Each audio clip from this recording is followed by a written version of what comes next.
Kapag may ginawang masama sa'yo at ginantihan mo, remember, kaya nga inalis na ni Kristo yung an eye for an eye, a tooth for a tooth. Hindi nagpo-promote ng violence yan. Sinabi yung batas na yan para limitahan yung paghihigante. Pag isang ngipin lang dapat. Pero bakit ayaw ni Kristo yan? May tendency tayong malakas na kapag tayo'y naghigante, mas matindi. Hindi natin nakokontrol ang ating paghihigante. So isipin mo, ginawang ka ng masama, gumanti ka ng masama. Yung ginawa mo mas matindi. Kung ikaw man ay tama at siya man ang mali, hindi niya marirealize na mali siya. Sapagkat ginantihan mo siya ng mas matindi pa, iisipin niya, tama nga yung ginawa ko sa'yo. You see? Tama nga yung ginawa ko sa'yo. At one point, nagkuhuli pa. Tama ba yung ginawa ko sa kanya? Niloko siya. Pag ginantihan mo siya, i-confirm niya sa isip niya, tama yung ginawa ko sa'yo. Walang hiyakang ang talaga. Naintindihan niyo po ba? Kaya napakahalaga ng hindi gaganti. Pero, stand ground ka pa rin. Standing your ground. Hindi ba yun ang sabi sa Proverbs 25:22? Kapag nagugutom ang kaaway mo, pakanin mo. Kapag nauuhaw, painumin mo. Kakataon mo na, lasunin mo na. Hindi. Hindi yun ang sinasabi sa Proverbs 25:22. Ang sinasabi, pakanin mo talaga, painumin mo. In doing so, ang sabi ng Proverbs, you will heap burning coals on his head. Parang nilagyan mo siya ng nag-aapoy na baga sa ulo niya. Pagkakataon mo na, sunugin mo na. Hindi. Ang sinasabi ng Proverbs 25:22, pag ginawa mo siya ng mabuti sa kabila ng masamang ginawa niya, kinukonsensya mo siya sa ginawa niya. Nangyari yan kay David. Si David, ilang beses pinagtangkaan ni Saul ang kanyang buhay. At one point, sinipat siya ni Saul, hindi lang tinamaan. Ganon katindi. Samantalang walang ginagawang masama si David sa kanya. At alang exaggeration yan, basahin po ninyo yun sa Book of Samuel. Maraming beses. Kung ikaw yun, anong gagawin mo? Paglilingkuran mo pa ba si Saul? Hindi na. Baka nga patayin mo pa. Dumating yung pagkakataon. Nagkaroon ng pagkakataon. Si David na patayin si Saul. Binubuyoy siya ng mga kasama niya. Patay mo na para mawala ng problema. Total, ikaw naman ang hari talaga. Naiinggit lang siya. Hindi ginawa ni David. Ang ginawa ni David, pumiraso lang siya ng konting piraso sa damit ni Saul. At sinabi kay Saul ganito, pasensya na kung pumiraso ako sa damit mo, pero ito'y para patunayan ko sa iyo. Napiraso ko yung damit mo na hindi mo nalalaman, kaya kanina kayang-kaya kitang patayin nang hindi mo namamalayan. Umiyak si Saul. At isa sa mga una niyang pangungusap kay David, David, ikaw ang tama, mali ako. Nakonsensya si Saul. Ang buti ng ginagawa mo sa kabila ng marami kong masamang ginawa sa iyo. Hindi mo pinagtangka ng aking buhay bagamat ibinigay sa iyo ni Yahweh ang buhay ko sa iyong mga kamay. Sabi ni Saul kay David, pambihira ka? Kakaunti lang ang pupwedeng gumawa niyan. Totoo naman eh. Bibihira ang pupwedeng gumawa niyan.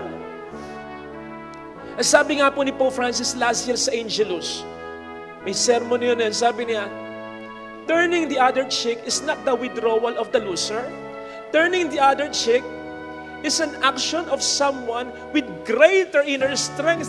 Ang magpatawad, ang maging civil pa rin kahit sa mga tao na kasasakit sa atin, hindi gawain niya ng mahina, gawain ng malakas yan. Eh kung gawain lang ng mahina yan, lahat tayo kaya natin gawin yan. In fact, habang nagsisermon ako ngayon, iniisip mo, hindi ko kayang gawin yan. Di ba? Gawain lang ng malakas yan. Pinagpatuloy ni Pope Francis, turning the other cheek is overcoming evil with good, which opens a breach in the heart of the enemy. Sabi ni Pope Francis, kahit gaano katindi ang kasalanan sa iyo ng tao, maniwala ka. May kahit konti pa ring puwang ng kabutihan yan. At yung puwang ng kabutihan na yan, walang ibang makapagpapalaki ng puwang na yan, ng konting kabutihan na yan, kundi ang pagmamahal lang. So wag mong sasayangin yung tsansa na makonsensya pa siya sa ginawa niya sa iyo. Wag mong sasayangin ang tsansa, lalong-lalo na kung ang nagkasala sa iyo ay hindi naman iba sa iyo. May pinagsamahan naman kayo. Hindi man dumating yung pagkakataong mapanumbalik yung dati. Maging civil man lang. Hindi yung magtatalikdan na kayo. Hindi yung isusumpa nyo na isa't isa. Hindi yung kahit reunion, wala nang pagsasama talaga. Hindi yung itatakwil mo. Huwag ganon. Kasi kahit paano mayroon pang chance, huwag mo sasayangin yun. Palutangin mo sa pamamagitan ng pagmamahal mo yun. Tandaan po natin ang pinakamagandang paghihiganti is not to get even. Hindi yung makagawa ng masama sa gumawa sa'yo ng masama. Ang pinakamagandang paghihiganti sa tulong ng Diyos ay yung mawala ang masama. Yung makonsensya, yung gumawa sa'yo. Napakabuti ng asawa ko, ba't ka niloko? Napakabuti ng magulang ko, ba't hindi ko nirespeto? Napakabuti ng kapatid ko, isang beses hindi niya ako napagbigyan, nagtampo ko, nakalimutan ko yung maraming beses na ginawa niyang pagtulong sa akin. Napakabuti ng anak ko, ba't tinakwil ko? Wala akong kontento. Kapatid, hindi mangyayari yun. Kapag puro masama ang ibibigay mo, dahil puro masama ang binigay niya sa'yo, huwag mong aalisin yung tsansa. Huwag. Kasi maapektuhan ka rin. Lalo na kung hindi ibang tao yung nagkasala sa'yo. Mga kapatid, mahirap ito. Pero isipin po ninyo, hihingin ba sa atin ng Panginoon ito nang hindi natin kakayanin? No. Ang sabi, be perfect as your Heavenly Father is perfect. Alam po ninyo, ang perfection sa Bible, yung something reaches its purpose for which it was created. Anong purpose natin ba tayo nilikha ng Diyos? Tayo'y kawangis ng Diyos. So may kakayanan tayong maging katulad ng Diyos. Sa paanong paraan? Sa paraan ng ating pinag-uusapan. Hindi niyo po manaisip, Ang sabi sa Ebanghelyo, kapag nagpapatawad daw tayo magiging tunay na mga anak ng Diyos. Isipin niyo yun.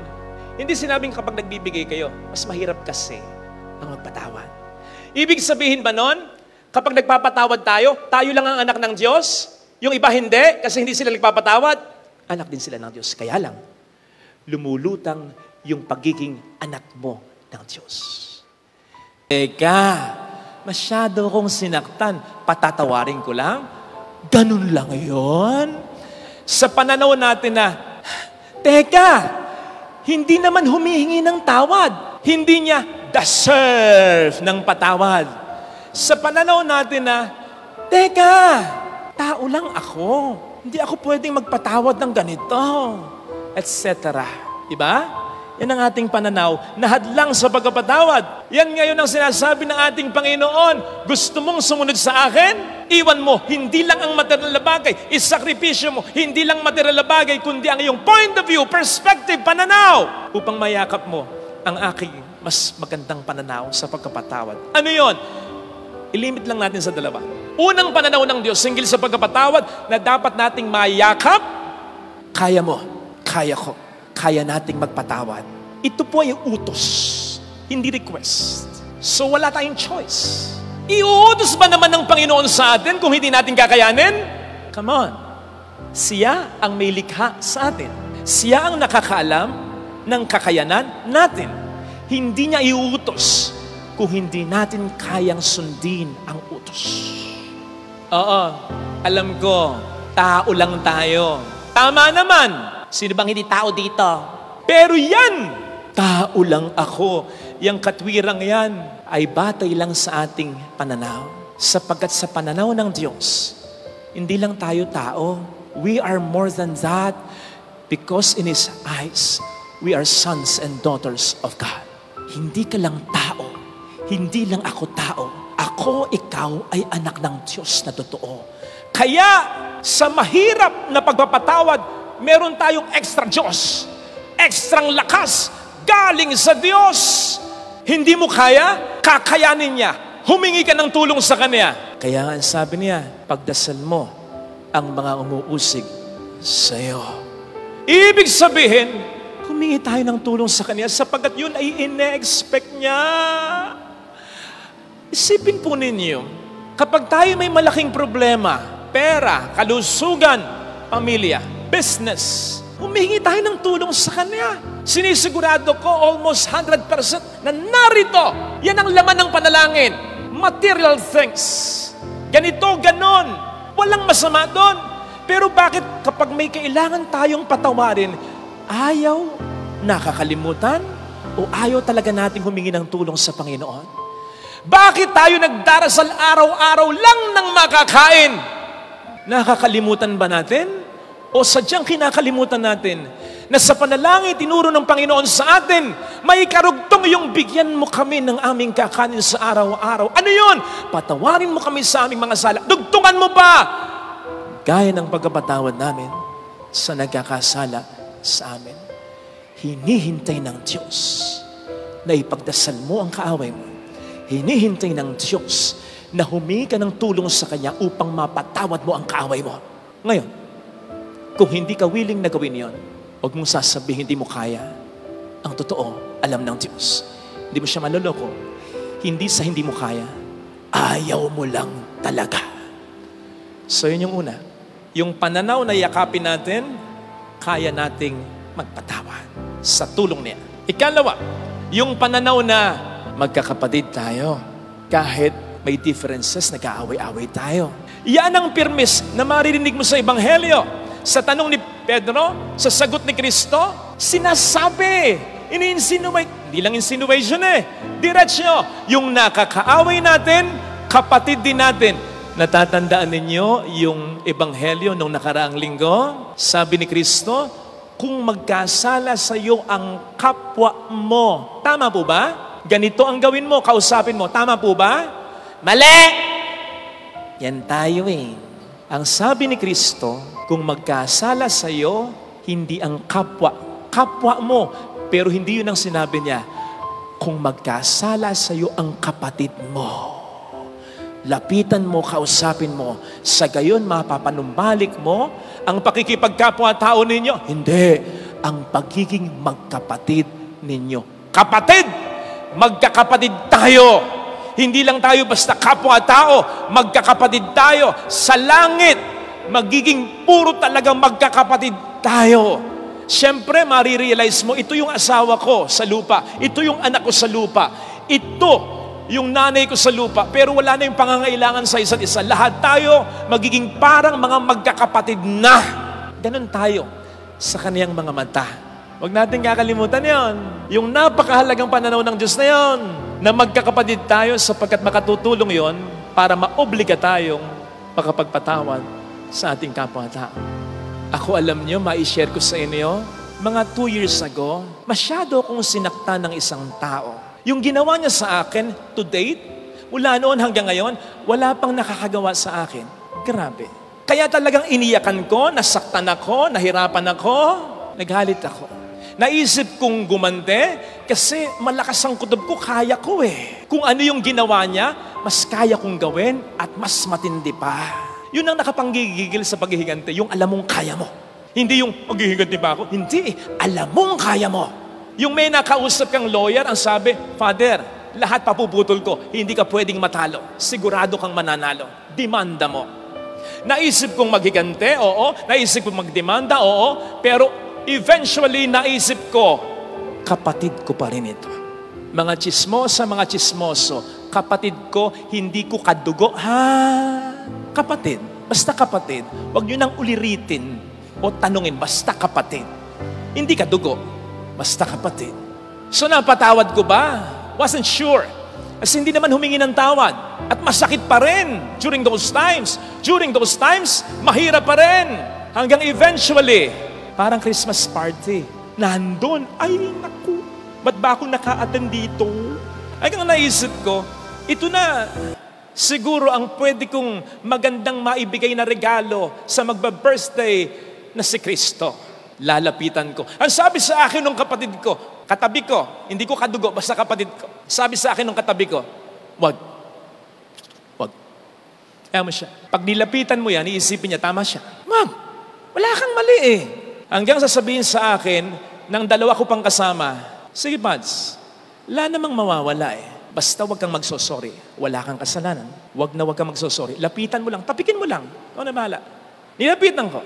Walang salitaan. Niyakap ko. Niyakap din niya ako. Ang sarap ng pakiramdam. Lalong-lalo na that time may raffle. Buong buhay ko, di pa ako nananalo sa raffle. Kahit consolation prize, wala talaga. Malas ako sa raffle. Pero that time, nanalo ko. Grand prize pa. Naiyak ako, hindi dahil sa premyo. Naiyak ako kasi first time kong manalo, grand prize pa. Kasi ang naisip ko, parang sinasabi sa akin ng Diyos Ama, gusto ko anak yung ginawa mo, pinatawad mo, nakipagkasundo ka sa kapatid mo, natutuwa. Kaya pansinin po ninyo, nang sabihin ng panganay na anak sa kanyang ama, yung anak mong yan, na naglustay ng iyong kayamanan, ang pinatutungkulan, yung prodigal son. Anong sabi ng ama dun sa panganay? Kapatid mo yan. Yun ang ibinalik niya agad. Na parang bang sinasabi niya, anak ko yan, kaya kapatid mo yan. So kung itatakwil mo, parang ako ang itinakwil mo. Yun ang sinasabi ng Panginoon sa Ebanghelyo. Paano ka patatawarin ng Diyos na itinuturing mong ama? Kung ayaw mong patawarin, ang itinuturing niyang tulad mo ay anak din niya. Ha? Ang sabi pa ng Panginoon, ang ganda, kayo magiging tunay na mga anak ko. Lahat tayo anak ng Diyos. Pero ang sabi ng Panginoon, kayo magiging tunay na mga anak ng Diyos kung magpapatawad kayo ng kapatid ninyo. Lumulutang ang pagiging anak mo ng Diyos kapag nagpapatawad ka ng kapatid mo na anak na yan. Lumulutang ang pagiging mabuting anak mo, lalo tigit sa isang matinong magulang. Hindi dahil ikaw sa magkakapatid ang pinakamayaman, pinakagwapo, pinakamaganda, pinakamatalino. Lumulutang ang pagiging mabuting anak mo kapag ikaw ay nagbibigay, nag-a-adjust, nagre-reach out, tumutulong, nagpapatawad sa mga kapatid mo. Ito sana ang hilingin nating biyaya sa banal na pagdiriwang na ito. Ang taong talagang nagsisikap, laging pataas ang direksyon niyan. Pero bakit nga ba may mga taong na maghihintay ng pagbagsak mo? Kailangan nga ba talagang may bumagsak para tayo lang ay umangat? Hindi ba po pwedeng happy ang lahat? Hindi ba po pwedeng pare-pareho tayo umangat? May sapat na biyaya para sa isa't isa. Kaya kahit i-bless ang isang tao, kung mag-alala, may blessing din na nakalaan para sa iyo. Hindi ka mawawalan. Ang dami. Hindi ka maubusan. Eh ano kung yung prospect mong customer ay nakuha niya? Kung mag-alala, marami pang ibang customers. Kung ikaw ay doktor, hindi lang naman isa ang pasyente. Kung ikaw ay nag-aari ng butika, hindi lamang naman iisa ang may sakit na kinakailangan ng gamot, di ba? Kung ikaw ay guro, marami kang po pwedeng maging estudyante. Ganun din naman pare. Marami kang po pwedeng maging parokyano. Mas marami pa ang po pwedeng maniwala at tumangkilik sa'yo. In the same vein of thought, bakit ka makikipagkompetensya sa isang tao? Bakit mo ipagsisiksikan ng sarili mo sa isang tao, gayong hindi ka naman sigurado kung ito ay faithful at loyal sa'yo? Akalain mong masaya daw siya sa piling mo. Pero bakit ganon? Masaya din siya sa ibang tao. Ano yan? Sadyang masayahin lang ang nobyo mo, ang nobya mo? Kapatid, sabi nga nila, there are many fish in the sea. Marami pa. So, hayaan mo siya kung saan niya gusto. Sabihin mo na lamang sa kanya, sige na, alis na. Marami pang gustong pumila. Seriously, yun yung katotohanan eh. Maraming biyaya ang para sa isa't isa'y nakalaan. Hindi ka maubusan, hindi ka mawawalan. Pero bakit nga ba sa kabila ng katotohanan ito, may mga taong nagnanais pa rin na makuha ang meron ka o kaya ay magsaka? Well, for one, inggit. Kasi yun naman ang ginagawa ng inggit eh. Ang mas nakikita mo, yung meron ng iba na wala ka. Kaya gusto mo na bumagsak siya sa pag-aakalang pag bumagsak siya, ang biyaya na meron siya ay mapapasayo ng talaga. Wrong! Sapagkat kung ano man ang biyaya na para sa kanya, ay walang kinalaman sa biyaya na para sa iyo. They were somehow ordained by God to have that, just as you were also ordained to have what you have. Kaya kahit bumagsak pa siya, walang masyadong magiging magandang epekto ito para sa iyo. Sapagkat ang blessing na para sa kanya ay walang kinalaman sa blessing na nakalaan para sa iyo. Kaya lang, yun nga po ang problema sa taong mainggitin. Ang focus niya ay yung wala siya na meron ang iba. Hindi niya pinag-uukulan ng pansin, ano ba ang biyaya ko?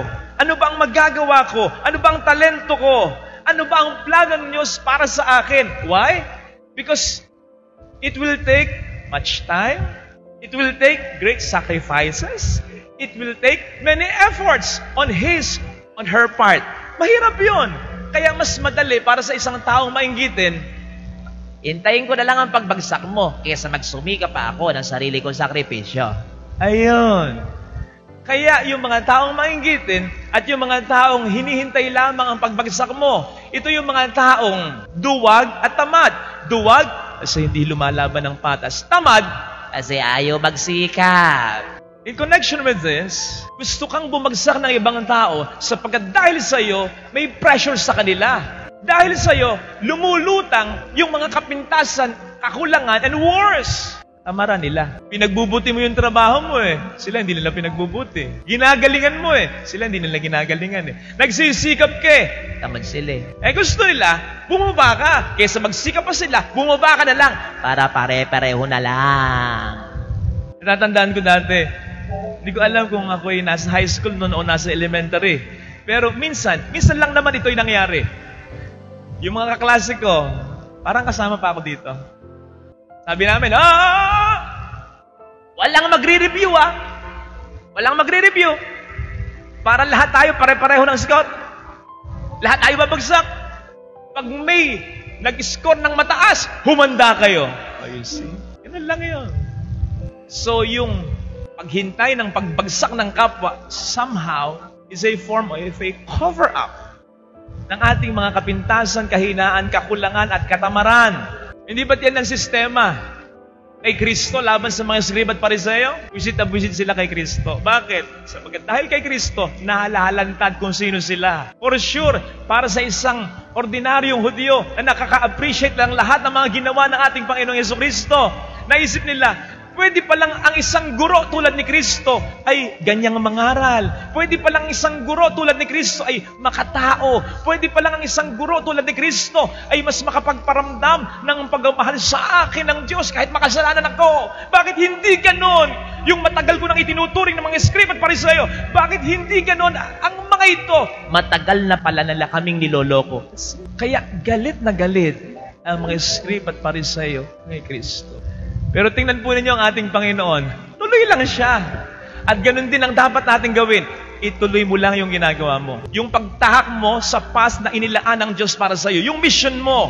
What God wants you and intends you to be. Sapagkat kung ano man yon, ay dahil makapag-i-inspire ka ng maraming tao sa iyong panahon at sa mga darating pang panahon. Masyado kang maraming mahalagang dapat gawin na bagay para sayangin mo sa mga taong walang magawa sa buhay. Masyadong mahalaga ang panahon mo para sayangin sa mga walang kwentang tao. Sa huli naman magkakaalaman kung sino ang nagsasabi ng totoo at kung sino ang talagang gumagawa ng kanilang misyon at ng kanilang trabaho. At hindi mo trabaho yon. Hindi mo trabaho ang magpatunay ng sarili mo sa ibang tao. Trabaho ng Diyos yon. Iaangat ka niya sa harapan ng mga taong gusto kang bumagsak. Ibe-bless ka niya sa harapan ng mga taong sa likod mo ay maraming sinabi at tinakda. Yes? Tama? O pwedeng for quite some time sila ay magtagumpay, mapabagsak ka, siniraan ka? Pwede naman. But not all the time. Kasi ang taong talagang nagsisikap, laging pataas ang direksyon yan. Mabababa yan, mapapabagsak yan minsan, pero laging pataas ang direksyon yan. Samantalang ang mga taong duwag at tamad, inggitero, laging pababa ang direksyon yan. Yung mga taong laging nagsisikap, mabubuhay at mabubuhay sila. Samantalang ikaw na inggitero, inggitera, na nagnanais na ang kapwa mo ay bumagsak, mamatay at mamamatay ka. Masasadla at masasadla ka sa dusa. Ngaya nga, mamatay ka sa inggit. Sabi nga nila. Ito sana mga kapatid ang ating ipagdasal sa ating banal na misa. Sapagkat hindi mawawala ang mga taong ganyan talaga. Sila ay hindi naman talaga masasamang tao. Sila ay ginagamit lang ng dyablo upang i-distract ka sa mga mabuting ginagawa mo. Kaya hindi sila ang tunay mong kalaban. Ang tunay mong kalaban ay ang dyablo. At pasasaan ba't makikita rin naman nila na mabuti at tama ang ginagawa mo?